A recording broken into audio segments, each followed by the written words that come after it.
Okay, so in this example, we're trying to find some information based on diagonal properties. Okay, remember diagonals bisect each other. All right, so we've got a parallelogram, TP. So TP right here is 13. So right out of the gate, if I know that's 13, then I know RP is 13 because these are equal to each other. They're congruent because it was bisected by the other diagonal. So is that one of the pieces of information we're looking for? No, they want TR. Well, if TP is 13, then RP is 13, and together you can add them up to find TR, which is 26. All right.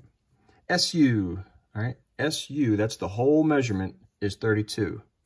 Well, remember, this diagonal bisects line SU. That means that this half is equal to this half. So I could just take the whole measurement, 32, and cut it in half, or divide by 2, and we get 16. That means this segment is 16, and this segment is 16. We were looking for PU, so PU is 16. Problem 4, example 4, sorry. Let's see what we have here. ln is 2x plus 3, and j, x plus 8. That was a diagonal. It got bisected.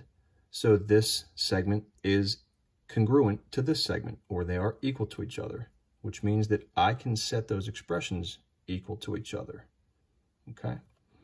Let's see what else we have.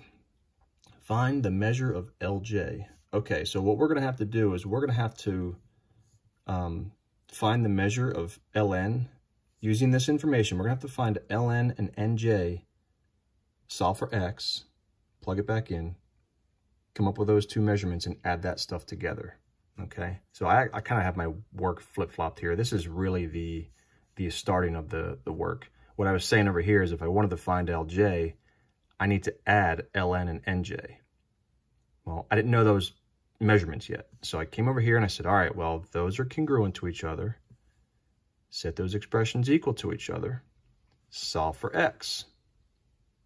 Once I found x, I plug it back in to find ln, you know, this half. So I plugged in the 5 for x, and I found out that ln was 13. Well, if ln is 13, then so is nj.